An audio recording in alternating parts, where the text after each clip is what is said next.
उसके लिए मैं आप सबको वेलकम करता हूँ। और काफ़ी जाने पहचाने चेहरे भी है, मोड़ साहेब छे, वखारिया मैडम छे, અને हमने कुछ लोगों से बात भी किया है। तो ये कार्यक्रम का उद्देश्य मेनली ये है कि घुटने की जो समस्या है उसका इलाज कैसे होता है उसके बारे में आपको जानकारी मिले, क्योंकि काफी लोग ऐसा ही समझते हैं कि घुटने की तकलीफ है मतलब ऑपरेशन है। तो ये सबसे पहले तो ये आपको बताना मैं जरूरी समझता हूँ कि घुटने की तकलीफ में हमेशा ऑपरेशन की जरूरत पड़ती है, ऐसा नहीं होता है। फ्रैंकली मैं बताऊं तो 80% जितनी समस्या ऐसी है कि जो बिना ऑपरेशन के ठीक हो जाती है, और सिर्फ 20% केसेस में ऑपरेशन की आवश्यकता पड़ती है। लेकिन यूजुअली जब पेशेंट्स ट्रीटमेंट के लिए आते हैं तो वो इस स्टेज पे पहुंच चुके होते हैं कि जो वो लास्ट 20% में आ जाते हैं।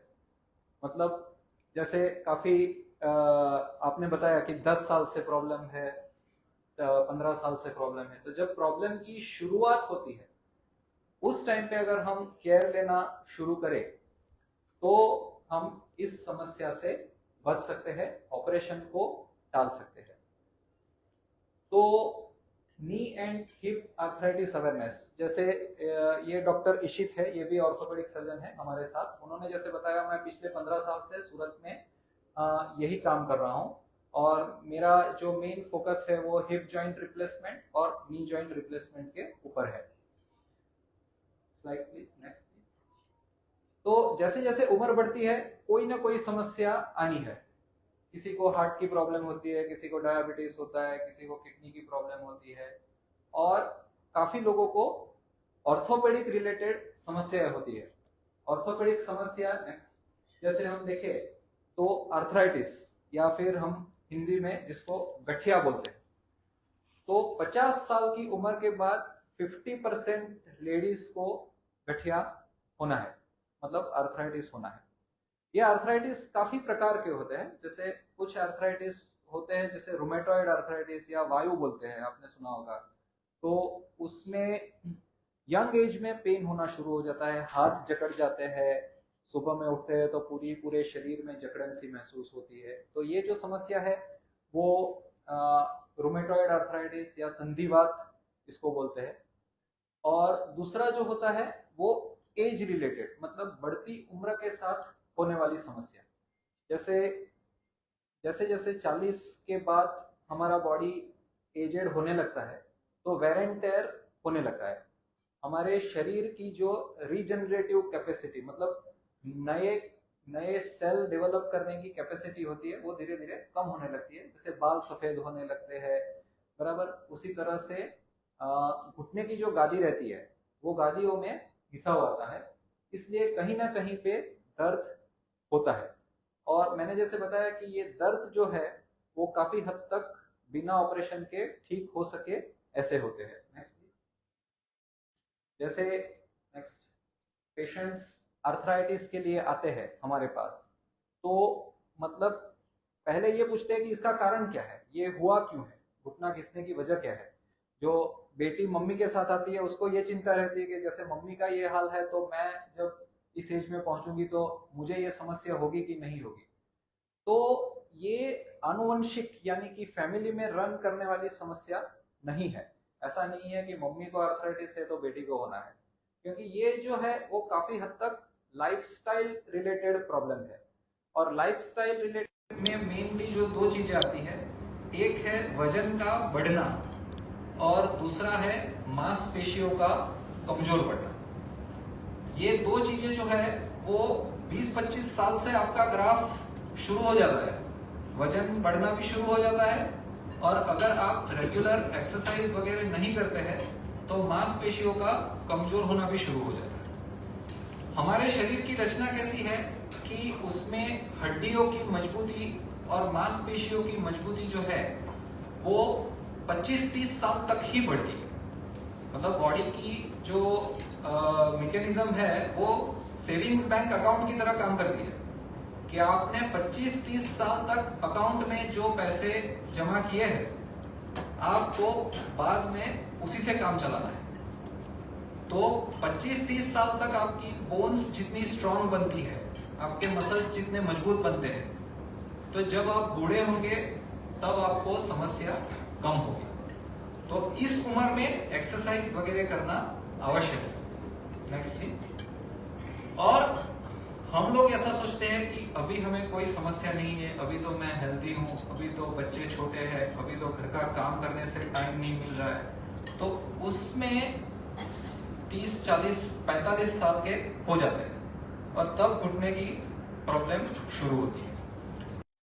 जैसे बताया कि मामूली इलाज करके हम चलाते हैं, जैसे गर्म पानी से सिकाई कर दिया, आइस पैक लगा दिए, कभी 10-15 दिन फिजियोथेरापी में चले गए, कोई फैमिली डॉक्टर से पेन किलर ले लिया, तो ठीक है, ये गलत नहीं है। मैं ये नहीं बोल रहा हूँ क्योंकि घुटने के दर्द वाला हर पेशेंट मेरे पास आए, नहीं तो वो जस्टिफाई भी नहीं कर पाऊंगा मैं, बराबर। तो प्राइमरी ट्रीटमेंट जो है नेक्स्ट, तो यही सब है, लेकिन उसमें मेन जो है वो एक्सरसाइज का रोल है, बराबर। तो कितनी एक्सरसाइज करनी चाहिए ताकि आपका वजन नहीं बढ़े, ये मैं बात कर रहा हूं जब आप हेल्दी हो तब, बराबर। जो 25, 30, 35, 45, 50 साल तक 150 मिनट हफ्ते में आपको रेगुलर एक्सरसाइज करनी है, मतलब फास्ट वॉकिंग करें, साइकिलिंग करें, स्विमिंग करें, बराबर। तो ये सब चीजें जो है उससे आपका वजन काबू में रहेगा। नेक्स्ट। और जैसे वजन काबू में रहेगा या वजन कम होगा तो आपकी समस्या ऑटोमेटिकली कम होगी। जैसे ऐसा प्रूव हुआ है कि आपका वेट अगर 5 किलो कम होता है तो आपके घुटने की दर्द 50% कम हो जाती है। ये आप खुद से भी महसूस करके देख सकते हैं कि अगर 5 किलो भी फर्क पड़ा तो घुटने के ऊपर उतना लोड कम हो जाएगा। और वजन घटाने के लिए हमें एक्सरसाइज वगैरह करना है। फिर कुछ लोग ये नी कैप के बारे में पूछते हैं, स्टिक लेके चलने के बारे में पूछते हैं। तो मैं काफी जो बुजुर्ग होते हैं उनको बोलता हूँ कि आप स्टिक लेके चलो। हड्डी अगर आपकी कमजोर है, दर्द है घुटनों में, तो लकड़ी का सहारा लो। फिर ये मालिश वगैरह करो। तो ये सब जो है वो प्राइमरी ट्रीटमेंट है, बराबर। फिर आती है दवाइयाँ। तो काफी लोग ऐसा पूछते हैं कि ये घुटने की जो समस्या है दवाई से ठीक हो या नहीं। तो ये दवाई से ठीक नहीं होती। उसका कारण ये है कि ये कोई रोग नहीं है, ये एक शारीरिक अवस्था है, बराबर, कि जिसमें आपके घुटने की गादी घिसी हुई है, उसकी वजह से आपको दर्द हो रहा है। अभी तक ऐसी कोई दवाइयां नहीं बनी जिससे ये गादी वापस आ सकती। हाँ, पेन में आराम हो ऐसी दवाइयां जरूर है, लेकिन वो टेम्पररी रिलीफ देगी, वो परमानेंट इलाज नहीं करेगी। दूसरा एक क्वेश्चन आता है इंजेक्शन के बारे में। काफी पेशेंट्स ऐसा पूछते हैं, काफी प्रचार भी होता है। आप YouTube में एक दिन अगर घुटने का दर्द ऐसा सर्च कर लिया आपने, तो दूसरे दिन से आपके रील में घुटने घुटने घुटने ही आता रहेगा रोज। और उसमें कभी इंजेक्शन आएंगे, कभी ऑपरेशन आएंगे, मेरे जैसे काफी डॉक्टर से आपका परिचय हो जाएगा। तो इंजेक्शन का क्या फायदा है और इंजेक्शन का क्या असर होता है? इंजेक्शन, जो दवाई हम मुंह से लेते हैं वही दवाई हम डायरेक्टली घुटने के अंदर डालते हैं। तो उसका फायदा एक ही है कि आपको बॉडी के ऊपर ओवरऑल साइड इफेक्ट कम होगा, और उसका इफेक्ट जो है वो थोड़े लंबे समय तक रहेगा। जैसे दर्द की दवाई आप दिन में 3 बार लेने पड़ते हैं, तो इंजेक्शन का असर जो है वो 2-3 महीने तक रहेगा, तो आपको बार बार दवाई लेने की जरूरत नहीं पड़ेगी। इंजेक्शन 2 तरह के होते हैं। एक जो होता है वो स्टेरॉइड का इंजेक्शन होता है, और स्टेरॉइड का काम क्या है कि सूजन को कम करना। तो इमीडिएटली वो आपको घुटने की सूजन कम कर देगा और दर्द में आराम देगा। और दूसरा जो होता है वो लुब्रिकेंट का इंजेक्शन आता है, कि जो हमारे घुटने के अंदर नेचुरली कुदरती रूप से लुब्रिकेशन के लिए लिक्विड रहता है, और अगर हम एक्स्ट्रा लिक्विड उसमें लुब्रिकेशन के लिए डालते हैं तो उसमें दर्द में थोड़ा आराम मिल सकता है। लेकिन उसका भी जो इफेक्ट है वो 4-6 महीने से ज्यादा नहीं रहने वाला, क्योंकि घुटने की जो समस्या है उसमें जैसे जैसे गादी घिसती है वैसे वैसे पैर का अलाइनमेंट जो है वो टेढ़ा होता जाता है। और ये जो अलाइनमेंट टेढ़ा हो जाता है तो उस समय आपको सर्जरी के अलावा और कोई ऑप्शन नहीं रहता है, क्योंकि ये जो है वो एक मैकेनिकल प्रॉब्लम हो जाता है। पैर टेढ़े हो जाना मतलब जैसे बिल्डिंग की नींव है, वो नींव टेढ़ी हो रही है। जैसे हमारा बॉडी को अगर आप बिल्डिंग गिर गया है तो हमारे घुटने जो है वो बिल्डिंग की नींव है, और अगर नींव मजबूत नहीं है तो फिर बॉडी ठीक नहीं रहना। इसलिए अलाइनमेंट को सुधारना सबसे आवश्यक है, और वो सिर्फ और सिर्फ ऑपरेशन से मुमकिन है। तो यहां पे आके बात हम ऑर्थोपेडिक सर्जनों के पास आती है। तब तक आप फिजियोथेरापिस्ट, फैमिली डॉक्टर और वो सब से आपका काम चल रहा है। तो ऑपरेशन के लिए कब सोचना चाहिए या फिर ऑपरेशन कब करवाना चाहिए, ये एक सवाल रहता है। कि काफी टाइम ऐसा होता है कि पेशेंट मेरे पास आते हैं कि सर 1 हफ्ते से दर्द है, अभी तो ऑपरेशन करवा ही देना है। तो मैं मना करता हूं कि भाई अभी सिर्फ आपको 1 हफ्ते से ही घुटने का दर्द है, तो आप इतनी जल्दबाजी ना करें। क्योंकि मैंने जैसे बताया कि एक्सरे, एमआरआई आदि चीजें देखने के बाद हम लोग कोरिलेट करते हैं कि अरे साहब आओ, ये डॉक्टर विनोद शाह जी है, सीनियर जनरल प्रैक्टिशनर सूरत शहर के। तो ये जो ऑपरेशन का जो डिसीजन रहता है वो पेशेंट और डॉक्टर का कंबाइंड डिसीजन रहता है। ऐसा नहीं कि मैंने बोल दिया कि ऑपरेशन की जरूरत है और आपने करवा दिया। ऐसा भी नहीं है कि आपने बोला कि मुझे ऑपरेशन करवाना है और मैंने कर दिया। मुझे ये देखना है कि ऑपरेशन से आपको फायदा होगा या नहीं, या फिर आपके घुटने की परिस्थिति इस स्टेज में है कि ऑपरेशन की जरूरत है, या फिर बिना ऑपरेशन के इसको किसी तरह से लंबे अरसे तक सुधारा जा सकता है। तो ये एक एस्पेक्ट है। और दूसरा जो एस्पेक्ट है वो पेशेंट का एस्पेक्ट है। जैसे मैंने अभी किसी को बताया कि एक व्यक्ति ऐसा है कि जिसको सालों से चलने की आदत है, जो रोज 4-5 किलोमीटर चलने का आदी है, लेकिन घुटने के दर्द की वजह से उसका चलना बंद हो गया है। तो उसको ऐसा है कि नहीं, किसी भी परिस्थिति में मेरा वॉकिंग वापस चालू होना चाहिए, उसके लिए चाहे ऑपरेशन करना पड़े तो मैं तैयार हूँ। तो ये एक कैटेगरी के पेशेंट। और दूसरी कैटेगरी के पेशेंट ऐसे होते हैं कि ऐसे ऐसे चल के थोड़ा बहुत मेरा काम हो रहा है, मैं घर का काम कर रही हूँ, किसी को मेरा सहारा, मुझे किसी का सहारा नहीं लेना पड़ रहा है, तो फिर मैं ऑपरेशन नहीं करवाऊंगा। तो दोनों अपनी ओर से ठीक है, किसी के ऊपर ऑपरेशन के लिए कोई जबरदस्ती नहीं है, क्योंकि ये आपका शरीर है और आपको डिसाइड करना है कि इसके लिए क्या करना चाहिए। सिर्फ आपका जो डिसीजन है वो प्रॉपर साइंटिफिक बेसिस पे, इंफॉर्मेशन के आधार पे होना चाहिए। कि जैसे अभी आपकी उम्र 55 या 60 साल की है और अभी आप आधा किलोमीटर चल नहीं पा रहे हैं, बराबर, और आप ऐसा सोच रहे हैं कि मैं अगले 5 साल तक ऑपरेशन करवाना नहीं चाहता। अगर आप 55 साल की उम्र में आधा किलोमीटर नहीं चल पा रहे हैं तो ये आपकी सेहत के लिए अच्छा नहीं है। क्योंकि चलने के काफी फायदे हैं और हम सबको पता है कि चलने से बॉडी मेंटेन रहता है, हार्ट मजबूत रहता है, लंग्स ठीक रहते हैं, हड्डियां मजबूत रहती है, मांसपेशियां मजबूत रहती है। तो ये सब करने के लिए वॉकिंग जरूरी है। अभी आप 5 साल घुटने का ऑपरेशन डिले कर रहे हो, उसमें आपके बॉडी को आप उतना ज्यादा डैमेज कर रहे हो, क्योंकि घुटने की वजह से आपकी बाकी सारी सिस्टम खराब हो रही है, जो एक तरह से एक्सेप्टेबल नहीं होना चाहिए। जब मैंने जैसे वापस में बताता हूँ कि जैसे नींव मजबूत हो गई तो आपका बॉडी अच्छी तरह से काम करने लगेगा। इसलिए ऑपरेशन के बारे में जब आप डिसीजन ले तो प्रॉपर इंफॉर्मेशन लेके डॉक्टर के साथ डिस्कस करके फिर आप ये सोच सकते हैं। अभी मैंने जैसे बताया कि काफी मार्केटिंग है और काफी प्रकार के ऑपरेशन आपको सुनने में आएंगे कि भाई पार्शियल है, टोटल है, मैनुअल है, कंप्यूटर असिस्टेड है, रोबोटिक है। तो एक एक करके हम इसके बारे में थोड़ी थोड़ी जानकारी देंगे। जो सबसे पहले हम बात करेंगे पार्शियल नी रिप्लेसमेंट के बारे में। जैसे इसमें आप देख रहे हैं कि घुटने की एक बाजू की जो गादी है वो गादी घिस गई है। तो अभी हमारे पास ऐसे ऑपरेशन उपलब्ध है कि जिसमें हम सिर्फ घुटने का एक ही हिस्सा रिप्लेस करते हैं, पूरा घुटना बदलने की जरूरत नहीं रहती है।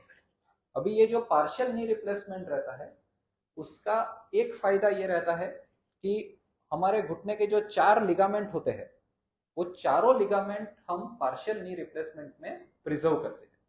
लिगामेंट का काम क्या है कि घुटने को स्टेबिलिटी देना। मतलब जब हम दौड़ते हैं, चलते हैं, सीढ़ी चढ़ते या उतरते हैं, या टेढ़ी मेढ़ी सड़क पे हमारा चलना होता है, जब तब जो बैलेंस बनाने का काम है वो लिगामेंट का काम है। तो जब ये लिगामेंट हमारे प्रिजर्व रहते हैं तो हमारी नी में नेचुरल फीलिंग ज्यादा रहती है। इसलिए पार्शियल नी का सबसे बड़ा एडवांटेज ये है कि उसमें आपको नेचुरल नी की फीलिंग ज्यादा आएगी।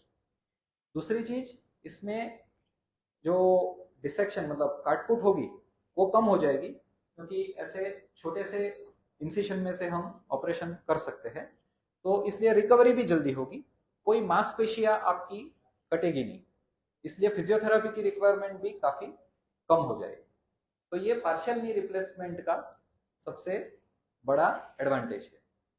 लेकिन इसके जो क्राइटेरिया है, मतलब कौन सा पेशेंट पार्शियल नी के लिए सुटेबल है, वो डिसाइड करने का काम मेरा है।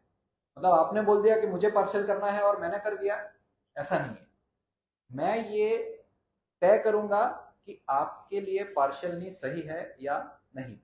क्योंकि अगर आपको घुटने के फ्रंट वाले हिस्से में गादी घिस गई है और मैंने पार्शियल नी कर दिया, तो आपका ये हिस्सा छूट जाएगा, तो यहां से आपकी समस्या चालू रहेगी। और मैं ये नहीं चाहता हूं कि ऑपरेशन के बाद आपको कोई भी समस्या चालू रहे। मतलब एक बार ऑपरेशन किया, चाहे आप पार्शियल करवाओ, टोटल करवाओ, कुछ भी करवाओ, लेकिन एक बार में आपका 100% सॉल्यूशन होना चाहिए। इसलिए कैसा ऑपरेशन करवाना वो आप डॉक्टर के ऊपर छोड़ दीजिए, वो आप मत बताइए या आप मत सोचिए। आपके लिए जो सूटेबल है वो डॉक्टर करेंगे। नेक्स्ट, ये जवाब दीजिए। नेक्स्ट, फिर बात आती है टोटल नी रिप्लेसमेंट कि जिसमें घुटना पूरा रिप्लेस होता है। अभी जैसे आपने ऐसा सोचा कि भाई ये घुटना अगर पूरा रिप्लेस होगा तो सारे लिगामेंट निकल जाएंगे, लेकिन ऐसा नहीं होता है। टोटल नी रिप्लेसमेंट होता है तब भी हम सिर्फ एक ही लिगामेंट निकालते हैं, बाकी के 3 लिगामेंट जो है वो वैसे के वैसे ही रहते हैं, इसलिए उसमें भी रिजल्ट अच्छा मिलता है। और टोटल नी रिप्लेसमेंट की जब बात आती है तब ऑप्शन आते हैं कि भाई मैन्युअल ऑपरेशन करना चाहिए। मैन्युअल मतलब क्या कि सर्जन अपनी एक्सपीरियंस और इंस्ट्रूमेंट्स के मदद से आपके पैर का अलाइनमेंट वगैरह सेट करेंगे। अभी पहले तो नी रिप्लेसमेंट में क्या होता है वो एक छोटा सा वीडियो है, वो देख लेते हैं। जैसे नी रिप्लेसमेंट करते हैं तो ये घुटने की जो वाटी है उसको साइड में हटा देते हैं, और काफी लोग ऐसा सोचते हैं कि नी रिप्लेसमेंट मतलब पूरा घुटना उठा के नया डालते हैं, लेकिन एक्चुअली इसमें सिर्फ जो गादी घिसी हुई है उतनी गादी ही रिप्लेस होती है। मतलब इसको हम रीसर्फेसिंग बोलते हैं। जैसे टायर घिस जाते हैं और टायर रिमोल्ड करते हैं, तो इस तरह का ये रिमोल्डिंग है कि सिर्फ घुटने की घिसी हुई गादी का 8 या 9 mm का हिस्सा है, उतना ही हम रिप्लेस करते हैं। बाकी का जो पूरा घुटना है वो वैसा का वैसा ही रहता है। तो ये नी रिप्लेसमेंट के लिए एक बेसिक समझ थी। नेक्स्ट, फिर जब नी रिप्लेसमेंट की बात आती है तब कैसे करना है। जैसे मैनुअल के बारे में बात करते हैं तो सर्जन इंस्ट्रूमेंट्स की वजह से अपने अनुभव के आधार पे उसको सेट करते हैं, और उसके रिजल्ट भी काफी अच्छे थे शुरू में। मतलब 1990 में नी रिप्लेसमेंट इंट्रोड्यूस हुआ था, और तब से लेके 2010-12 तक यही पद्धति से नी रिप्लेसमेंट होते थे। लेकिन उस समय पे क्या होता था कि 80% पेशेंट ठीक हो जाते थे, 20% पेशेंट को कुछ ना कुछ समस्या रहती थी। तो इसलिए नए आविष्कार हुए, और उसमें एक आविष्कार जो हुआ वो कंप्यूटर नेविगेशन का हुआ। नेविगेशन शब्द हमने सबने सुना हुआ है, जैसे सैटेलाइट्स जो है वो नेविगेशन से चलते हैं, विमान जो है वो नेविगेशन की मदद से चलते हैं। अभी जैसे गूगल मैप है अपना, वो भी एक तरह का नेविगेशन है। तो नेविगेशन का काम ये है कि सही पते पे हमें ले जाना। तो घुटने में हमें नेविगेशन किस तरह से मदद करता है, तो नेविगेशन हमारे पैर का अलाइनमेंट सेट करने में हेल्प करता है, क्योंकि हर एक व्यक्ति के पैरों का अलाइनमेंट जो होता है वो इंडिविजुअलाइज होता है। जैसे मेरे पैर पहले से स्लाइटली मुड़े हुए हैं, वैसे किसी के पैर स्लाइटली बाहर की ओर होंगे। तो हम सबका अलाइनमेंट एक ही तरह से सेट करेंगे तो वो सेटिस्फैक्टरी नहीं रहेगा। इंडिविजुअलाइज अलाइनमेंट आएगा कि भाई किसी का पैर 5 डिग्री मुड़ा हुआ है तो उसको 5 डिग्री पे सेट करना है, किसी का 2 डिग्री है तो उसको 2 डिग्री पे सेट। अभी नेकेड आई से, मतलब विदाउट हेल्प ऑफ कंप्यूटर, ये पॉसिबल नहीं है।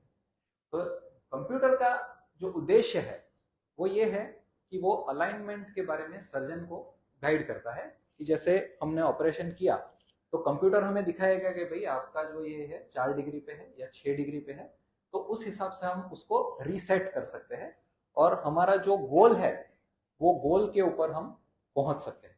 तो ये कंप्यूटर नेविगेशन का उद्देश्य है और मैं 2014 से कंप्यूटर नेविगेशन सिस्टम से ऑपरेशन कर रहा हूं।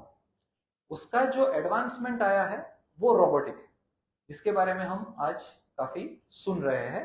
और रोबोटिक कैसे काम करता है वो इस वीडियो से हम देखेंगे। हमारे घुटने हमारे शरीर के सबसे मजबूत जोड़ है। रोजमर्रा की जिंदगी में इनकी भूमिका अहम है। अगर आप घुटने की दर्द से पीड़ित हैं तो आपको उठने, बैठने और चलने में काफी दुविधा हो सकती है। बढ़ती उम्र के साथ होने वाली ये बीमारी पूरे विश्व के कई लोगों को असर कर रही है।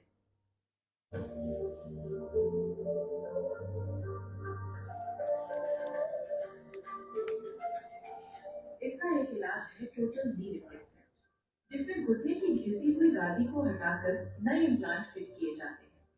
इससे घुटने का दर्द चला जाता है और हलन चलन सामान्य हो सकता है। आज घुटने के ऑपरेशन में टेक्नोलॉजी का उपयोग हो रहा है, जिससे ऑपरेशन का तरीका बदल गया है। ये है मेको रोबोटिक टेक्नोलॉजी, जो टोटल नी रिप्लेसमेंट के लिए इस्तेमाल की जाती है। ये मशीन डॉक्टर को पेशेंट के घुटने की रचना के अनुसार ऑपरेशन करने में मदद करती है। कई संशोधनों में ये साबित हुआ है कि तकनीक से ऑपरेशन ज्यादा सटीक होता है और घुटने के आसपास की मांसपेशी और लिगामेंट को हानि नहीं होती है। आइए देखते हैं ये कैसे काम करता है।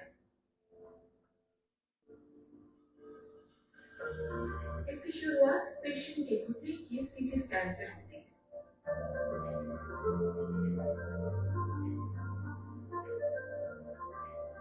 जिसके आधार पर कंप्यूटर घुटने का एक 3D मॉडल तैयार करता है। ये मॉडल रोबोटिक सिस्टम में डालने के बाद पेशेंट के लिए पर्सनलाइज्ड सर्जिकल प्लान तैयार होता है। ऑपरेशन से पहले सर्जन इस प्लान में इम्प्लांट की साइज और पोजीशन कंफर्म करते हैं और इसमें जरूरी बदलाव भी कर सकते हैं।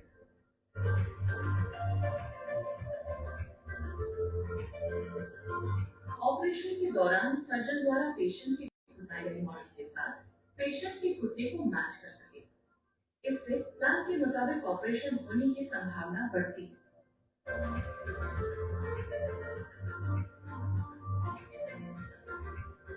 इसके बाद पेशेंट के घुटने के मूवमेंट और लिगामेंट की क्षमता के अनुसार सर्जन फाइनल प्लान तैयार करते हैं। इसके बाद सर्जन रोबोट की मदद से घुटने की घिसी हुई गादी को दूर करते हैं, जिसे स्क्रीन पर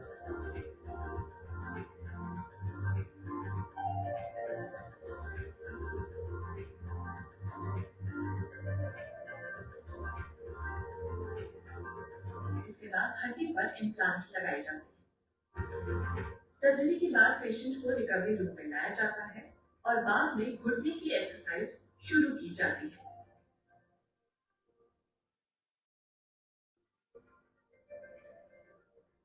तो हेलो, इस तरह से रोबोटिक सिस्टम काम करता है।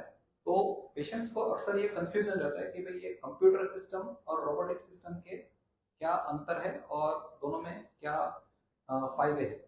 तो रोबोट में जैसे आपने सुना, जो सबसे इंपॉर्टेंट पार्ट है वो है ये है प्री प्लानिंग।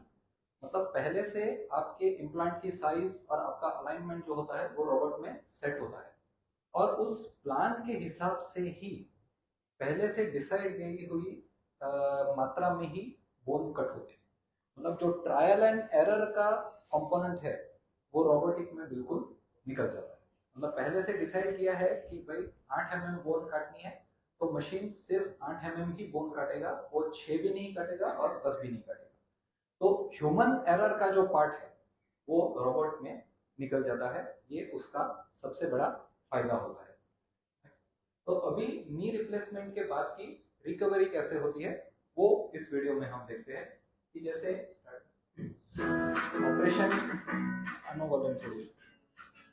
ऑपरेशन के दिन से आपके पैर की मूवमेंट चालू हो जाती है। फिजियोथेरापिस्ट इस तरह से आपको घुटने की गादी की एक्सरसाइज करवाएंगे ताकि आपका हलन चलन जो है वो शुरू से स्टार्ट हो जाए। इस तरह से आप पैर लटका के बैठ सकते हैं, घुटना मोड़ना, सीधा करना। वॉकर के सहारे चलना दूसरे दिन से सुबह से स्टार्ट होता है। मतलब आज हमने ऑपरेशन किया तो कल आपको वॉकर के सहारे चलाएंगे, बाथरूम में कैसे बैठना है वो सिखाएंगे। तीसरे दिन आपको सीढ़ी चढ़ना कैसे है, उतरना कैसे है, उसकी तालीम देते हैं। मतलब जब आप घर जाते हैं तो अपना काम खुद से कर सकेंगे, किसी को आपकी सेवा करने की जरूरत नहीं रहेगी। तो ये यूजुअली रूटीन रहता है। फिर फिजियोथेरापिस्ट घर पे आते हैं, वो आपको एक्सरसाइज करवाते हैं।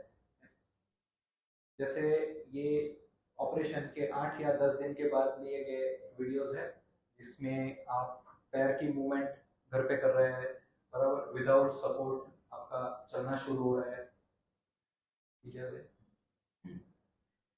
तो इस तरह की रिकवरी आप एक्सपेक्ट कर सकते हैं कि 10-15 दिन में आप कंफर्टेबल हो जाएंगे।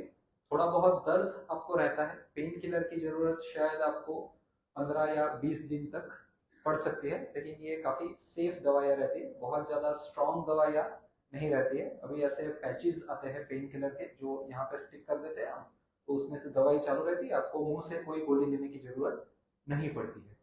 तो सीढ़ी चढ़ना उतरना ये सब आपका जो रूटीन है, कुछ काफी लोग ऐसे पूछते हैं कि भाई हमारा बंगलो है, हमारा बेडरूम ऊपर है, तो हम ऊपर जाके सो सकेंगे या नहीं।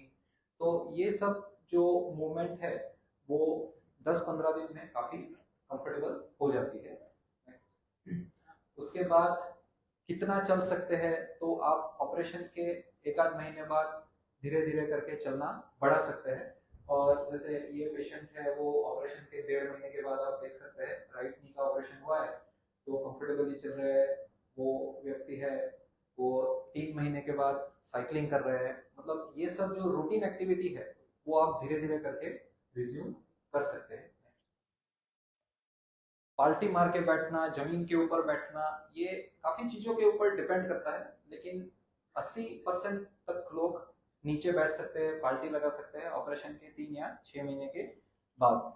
क्योंकि ऑपरेशन के बाद जो होता है आपके मसल्स कितने फ्लेक्सिबल रहते हैं उसके ऊपर ये डिपेंड करता है कि आपका नीचे बैठना मुमकिन होगा या नहीं होगा।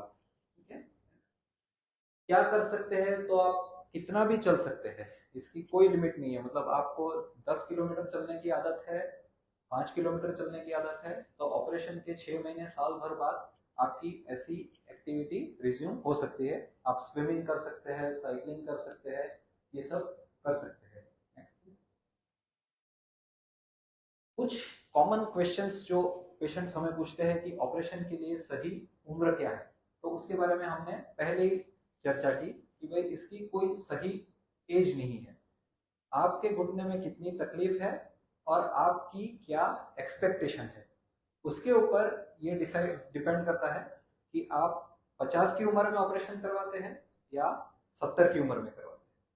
तो दूसरी जो समस्या होती है वो ओल्ड एज की होती है। काफी पेशेंट ऐसे होते हैं कि जो 80-85 साल के हो जाते हैं और फिर उनको घुटने की समस्या काफी बढ़ जाती है। तब कभी कभी ऐसा होता है कि पेशेंट खुद रेडी है लेकिन परिवार तैयार नहीं है कि भाई ये माँ जी को इस उम्र में हमें ऑपरेशन में नहीं डालना है। लेकिन ऐसा भी नहीं है, एज जो है वो एक नंबर है, वो नंबर इतना मैटर नहीं करता है जितनी आपकी फिटनेस मैटर करती है। कोई व्यक्ति है जो 55 साल का है लेकिन उसका लिवर में सिरोसिस है या लिवर फेल है, और कोई व्यक्ति ऐसी है कि जो 80 साल की है और उसको ना तो डायबिटीज है, ना तो ब्लड प्रेशर है, ना तो हार्ट डिजीज है। तो 80 साल की व्यक्ति को रिस्क कम है। इसलिए ओवरऑल फिटनेस आपकी कैसी है उसके आधार पे ये डिसाइड किया जा सकता है कि घुटने का ऑपरेशन करने की जरूरत अभी आपको है या उसमें रिस्क फैक्टर है। दूसरी जो कॉमन क्वेश्चन है वो काम कब से कर सकते हैं। ऐसा पूछते हैं कि भाई हमने ये ऑपरेशन किया, मुझे तो 15 दिन में ऑफिस जाना है। कुछ पेशेंट्स को ड्राइविंग का कंसर्न रहता है कि ड्राइव कब कर सकते हैं। तो ड्राइविंग यूजुअली जो होता है, अगर ऑटोमेटिक कार है और लेफ्ट नी का ऑपरेशन हुआ है तो आप 15-20 दिन के बाद ड्राइविंग रिज्यूम कर सकते हैं। दूसरी चीज, काम का जहां तक सवाल है कि आपको अगर बैठ के काम करना है तो 3-4 हफ्ते के अंदर आप ऑफिस भी ज्वाइन कर सकते हैं। लेडीज अक्सर पूछते हैं कि भाई किचन में कब से काम कर सकते हैं, तो वो भी 15-20 दिन के बाद थोड़ा थोड़ा करके आप कंफर्टेबल हो जाएंगे और आपका काम चालू हो सकता है। तो दूसरी इंपॉर्टेंट चीज जो है वो कॉम्प्लिकेशन। पेशेंट्स के मन में अभी भी घुटने के ऑपरेशन को लेके काफी डर है, काफी सवाल है कि अगर ये फेल हो गया तो क्या होगा। मतलब फेलियर मतलब क्या, मैं पेशेंट को ऐसा पूछता हूँ कि आप किसको फेलियर बोलेंगे। तो काफी पेशेंट ऐसा बोलते हैं कि हम बेड रिडन हो गए। तो भगवान की कृपा से मेरी 20 साल की प्रैक्टिस में नी रिप्लेसमेंट के बाद एक भी पेशेंट बेड रिडन नहीं हुआ है। मतलब अगर ऑपरेशन सही तरीके से होता है और फिटनेस का अगर हम ध्यान रखते हैं तो कॉम्प्लिकेशन होने का रिस्क काफी निग्लिजिबल है। कॉम्प्लिकेशन में जो सबसे बड़ा रिस्क रहता है वो इन्फेक्शन का रहता है कि अगर इन्फेक्शन हो जाता है तो हो सकता है कि वो ऑपरेशन दूसरी बार करने की जरूरत भी पड़ सकती है। इसलिए हम लोग उसके लिए काफी सतर्क रहते हैं। जैसे डायबिटीज के पेशेंट है, किसी ने अभी डायबिटीज का कोई पेशेंट था, उसने पूछा तो अगर उनका ब्लड शुगर थोड़ा सा भी ऊंचा है तो हम ऑपरेशन टाल देते हैं। प्रॉपरली कंट्रोल करवाओ, उसके बाद ही ऑपरेशन करवाओ, क्योंकि ऑपरेशन इमरजेंसी नहीं है। बराबर, ये अगर आप कोई फ्रैक्चर लेके आए हैं तो इमरजेंसी है कि भाई आज के आज ऑपरेशन करना है। लेकिन नी रिप्लेसमेंट जो है वो इलेक्टिव ऑपरेशन है कि जिसको हम टाल सकते हैं। तो बॉडी को प्रॉपरली उसके लिए तैयार करना है। आपका डायबिटीज कंट्रोल में होना चाहिए, आपकी यूरिन में इंफेक्शन नहीं होना चाहिए, आपका हीमोग्लोबिन लेवल प्रॉपर होना चाहिए, आपका आयरन लेवल प्रॉपर होना चाहिए। ये सब अगर है तो आपको कॉम्प्लिकेशन होने की समस्या काफी कम है। और दूसरा ये पूछते हैं कि ये कितना चलेगा। मतलब आज हमने नी रिप्लेसमेंट किया तो ये 10 साल चलेगा, 15 साल चलेगा। तो मैं अपना रिकॉर्ड बताऊं तो मैंने पहला नी रिप्लेसमेंट 2006 में किया था और आज 19 साल के बाद वो पेशेंट अभी भी दोनों घुटनों के ऊपर अच्छी तरह से चल रहा है। 2006 में ये टेक्नोलॉजी कुछ नहीं था, ना तो रोबोट था ना तो कंप्यूटर था, और मेरा एक्सपीरियंस भी बिल्कुल मामूली था। मतलब मैंने जस्ट शुरू किया था। तो अगर उस समय का किया हुआ ऑपरेशन अभी तक चल रहा है तो अभी सर्जन का एक्सपीरियंस और टेक्नोलॉजी और इम्प्लांट की क्वालिटी, ये सभी कुछ काफी हद तक सुधर गए हैं। तो आप ऐसा रिजनेबली मान सकते हैं कि 90% पेशेंट में ये घुटना पूरा पेशेंट की पूरी लाइफ चला लेगा। अगर आपकी उम्र 55-60 साल की है और आपने ऑपरेशन करवाया है तो 90% चांसेस है कि आपको घुटने में दूसरी बार कोई समस्या नहीं होगी, और अगर हुई भी तो उसको हम रिपेयर कर सकते हैं। इसको हम रिवीजन नी रिप्लेसमेंट बोलते हैं कि अगर पहली बार किसी कारणवश अगर घुटने का ऑपरेशन में कॉम्प्लिकेशन होता है, या मानो कि किसी ने 20-25 साल खींच लिया और उसके बाद कुछ तकलीफ होती है, तो नी रिप्लेसमेंट का ऑपरेशन हम वापस भी कर सकते हैं। जो ये सेट है उसमें अलग प्रकार के इम्प्लांट्स लगते हैं, लेकिन वो भी ऑपरेशन मुमकिन है। इसलिए भविष्य में क्या होगा ये सोच के आप अपना वर्तमान खराब ना करें, क्योंकि आज से 20 साल बाद टेक्नोलॉजी शायद और भी एडवांस हो जाएगी, बिना ऑपरेशन के भी ये ठीक हो जाए, ऐसा कुछ आविष्कार हो भी सकता है। इसलिए लेट्स होप फॉर दैट। दूसरा जो एक समस्या है वो हिप आर्थराइटिस, यानी कि हिप जॉइंट का जो बॉल खराब होता है उसके बारे में है। तो जस्ट जैसे घुटना रिप्लेस होता है उसी तरह से हिप जॉइंट भी रिप्लेस होता है, और उसको टोटल हिप रिप्लेसमेंट या तो THR बोलते हैं। इसमें मेटल, प्लास्टिक, सिरामिक इस तरह के इम्प्लांट्स लगते हैं। हालांकि ये जो समस्या है वो यंग एज में ज़्यादा होती है कि हिप जॉइंट का जो बॉल है उसमें ब्लड सर्कुलेशन बंद हो जाता है और काफ़ी यंग पेशेंट्स को हिप रिप्लेसमेंट की ज़रूरत पड़ती है। नेक्स्ट, लेकिन जो ओल्ड एज में सबसे ज़्यादा मुश्किल वाला काम है वो है हिप फ्रैक्चर। आपने सुना होगा कि मामूली सी चोट लगी और पेशेंट का हिप फ्रैक्चर हो गया। तो हिप फ्रैक्चर मतलब उसका रिस्क इतना है कि 60 साल की उम्र के बाद एवरी थर्ड लेडी, मतलब 3 में से 1 महिला को फ्रैक्चर होना ही, मतलब यहाँ पे आप इंक्लूडिंग मी, हम जितने लोग बैठे हैं उसमें से 50% लोगों को हमारी लाइफ स्पान में कभी ना कभी कोई ना कोई फ्रैक्चर होना है।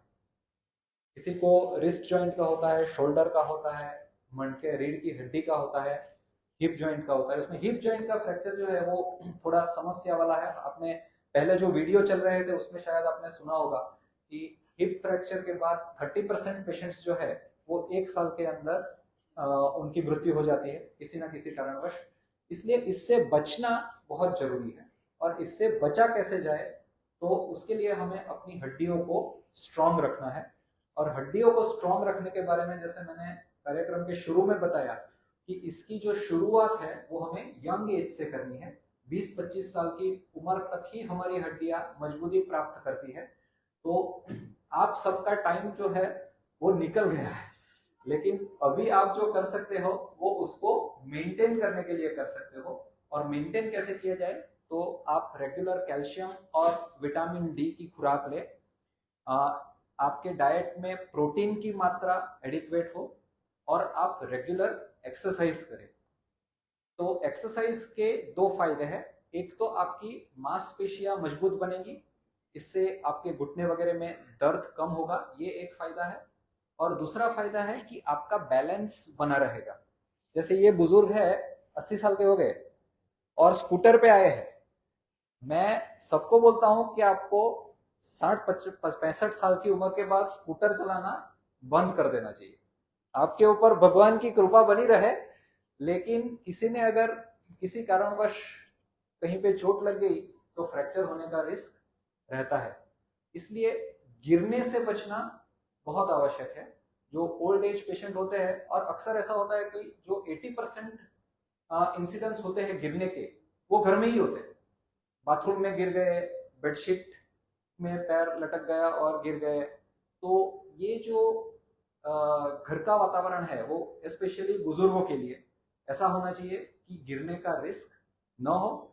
और गिरने का रिस्क न हो तो ये ऑस्टियोपोरोसिस से फ्रैक्चर होने का रिस्क कम रहेगा। तो इस बात का आपको खास ध्यान रखना है। रेगुलर कैल्शियम और विटामिन डी लेनी है। विटामिन डी 60,000 यूनिट की टैबलेट आती है, हर 15 दिन में एक बार सबको लेनी चाहिए, मैं भी लेता हूँ। और कैल्शियम की जो टैबलेट है वो लेडीज को मेनोपॉज के बाद सबको रोज लेनी चाहिए, ताकि हड्डियाँ मजबूत रहे और रेगुलर एक्सरसाइज करते रहने चाहिए। Thank you very much. इसके बारे में आपको कुछ सवाल है तो आप पूछ सकते हैं।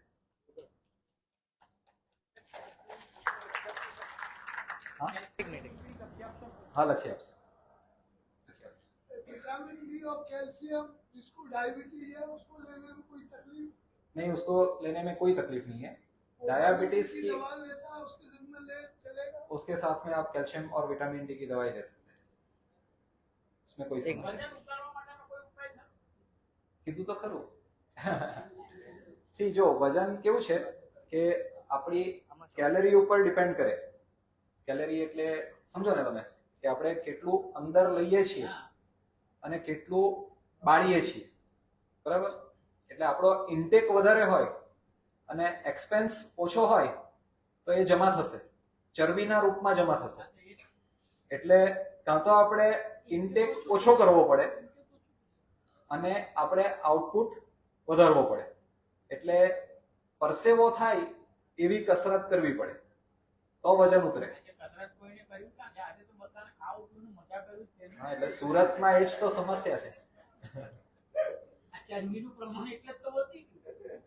સર હલો, હાજી plasma plasma inject excuse me એક મિનિટ, એમને પૂછી લો। પ્લાઝમા ઇન્જેક્ટ કરીને પણ થાય છે લોહી પ્લાઝમા હા, ઇન્જેક્શન? એટલે એ ઇન્જેક્શનનું આપણે બે ઓપ્શન ડિસ્કસ કર્યા, એમાંનું આ ત્રીજું એક ઓપ્શન પ્લાઝમાનું ઇન્જેક્શન છે, એને PRP કહેવાય. PRP. હા, તો PRP નો રોલ પણ આ જ છે કે એકવાર તમારા પગના અલાઇનમેન્ટ ડિસ્ટર્બ થઈ ગયા હોય પછી PRP પણ કંઈ કામ નથી કરતું, બરાબર. એટલે શરૂઆતના તબક્કામાં એ થોડા ઘણા સમય માટે ફાયદો કરાવી શકે, પણ એનાથી પણ ટેમ્પરરી રિલીફ જ મળે, પરમેનન્ટ ક્યોર નથી મળે. બીજું એ હતું કે જે મશીનમાં તમે હ્યુમન એરરનું આપણે કોમ્પન્સેટ એમાં થઈ જાય, પણ એમાં મિકેનિકલી આ કઈ ડિજિટલ એરર થવાની સંભાવના ખરી આમાં? હા, ચોક્કસ એટલે ખરી. એ પણ એક યસ. એટલે આ તમે બહુ જ સારો સવાલ પૂછ્યો કે આપણે મશીનની ઉપર ડિપેન્ડ નથી, બરાબર. મશીન જે છે તે સર્જનને રિપ્લેસ નથી કરતું, એટલે સર્જનનું કામ મશીન કરે છે એવું નથી. મશીન સર્જનને કોમ્પ્લિમેન્ટ કરે, એટલે જે સર્જન પોતાની નરી આંખે નથી જોઈ શકતો તે મશીન એમાં ગાઈડ કરે, પણ મશીનની પાછળનું દિમાગ જે છે તે સર્જનનું છે. એટલે ઓપરેશનનું જે પ્લાનિંગ થાય મશીન પર તે સર્જન દ્વારા કરવામાં આવે, અને ડ્યુરિંગ એટલે કોઈ પણ સ્ટેજ પર એવું લાગી શકે કે આ એક્સેપ્ટેબલ નથી અથવા તો અહીંયા મશીનની ભૂલ થઈ રહી છે, બરાબર, તો એ સર્જન ડેફિનેટલી, હું એવું કહું કે નહીં મશીને ઓપરેશન કર્યું હવે તમને દુખે તો હું નહીં જાણું, તો દેટ ઇઝ નોટ એક્સેપ્ટેબલ, બરાબર. અલ્ટિમેટ રિસ્પોન્સિબિલિટી જે છે તે મારી છે. Thank you. તમે ટી માટે હર મહિને એક ઇન્જેક્શન લેવા હોય? ના, ઇન્જેક્શન હર મેં મહિને સાંભળ્યું છે કે હર મહિને વિટામિનનું એક ઇન્જેક્શન લો ને. મહિનામાં એક ગોળી લેવાની, ગોળી. હા, ઇન્જેક્શન હર મહિને લેવાની જરૂર નથી, હર મહિને ગોળી એક ગોળી વિટામિન ડી. વિટામિન. હા, એટલું પૂરતું છે. શું વિટામિન ડી? અપરાઇઝ D3 અથવા તો ટાયો 60K લખી आपसे. महीने में एक गोली लेने की या हफ्ते में या डेली? वो डिपेंड करता है कि आपका विटामिन डी लेवल कितना है. अगर आपका विटामिन डी एडिक्वेट लेवल में है तो आप 15 दिन या महीने में एक बार लेंगे तो वो मेंटेन रहेगा. अगर आपकी विटामिन डी की मात्रा कम है, वो ब्लड टेस्ट से पता चलता है, तो ब्लड टेस्ट से करके आपने देखा कि विटामिन डी की मात्रा अगर कम है तो फिर आपको पहले एवरी वीक लेना है, फिर लेवल आ जाता है, उसके बाद मेंटेनेंस के लिए आप हर 15 दिन या हर महीने एक ले सकते हैं. कैल्शियम भी ब्लड टेस्ट से मालूम? कैल्शियम रोज लेने का, क्योंकि हमारी बॉडी की कैल्शियम की रिक्वायरमेंट 1000 मिलीग्राम की है, जो कभी डाइट से पूरी नहीं होती. इसलिए कैल्शियम का जो टेबलेट है वो एवरीडे आपको लेते रहना है. कितने पावर की ऐसा कुछ? 500 मिलीग्राम की आती है, 500 मिलीग्राम की, वो इनफ है. સાહેબ આપને કઈ તમારો એક્સપિરિયન્સ શેર કરવો હોય તો માઇક આપજો ને વિનોદભાઈને. डॉक्टर विनोद शाह सर जो सूरत के सबसे सीनियर जनरल प्रैक्टिशनरों में से एक है, और आज आई थिंक आपने टाइम निकाला उसके लिए आपका बहुत बहुत शुक्रिया. અરે સાહેબે સંકેતભાઈ કહે અનુભવ તો હું અત્યારે 72 યર્સ પૂરા થયા, લગભગ 12-13 વર્ષથી સિવિયર પેઇન હતું નીમાં, દુખાવો વધ્યા કરે. સાહેબને બતાવો, સાહેબ કે વિનોદભાઈ હું તમને કોઈ દિવસ નહીં કહે કે તમે ઓપરેશન કરાવી જ દો, જે દિવસે તમને લાગશે ને કે ઓપરેશન કરાવો એ દિવસ આવજો. એમને જે વાત કહી તે ચોક્કસ કે ભાઈ તમારે નક્કી કરવાનું છે.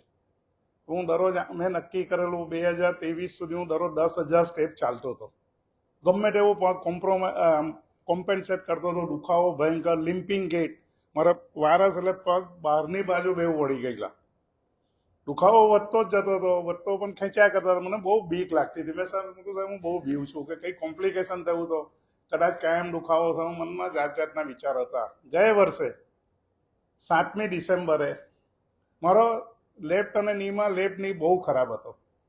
ખરાબ નહીં બગડે એના કરતાં પહેલાં એવું નક્કી કર્યું કે થોડોક સારો છે કમ્પેરિઝનમાં, તો પહેલાં મેં જમણા પગનું ઓપરેશન ગયા વર્ષે 7મી ડિસેમ્બરે નિર્મલ હોસ્પિટલમાં મેં કરાવ્યું ને રોબોટિક હતું. સાહેબે બધું કહ્યું. મારી ઈચ્છા કે નહીં સાહેબ અમને રોબોટિક નથી લેવું.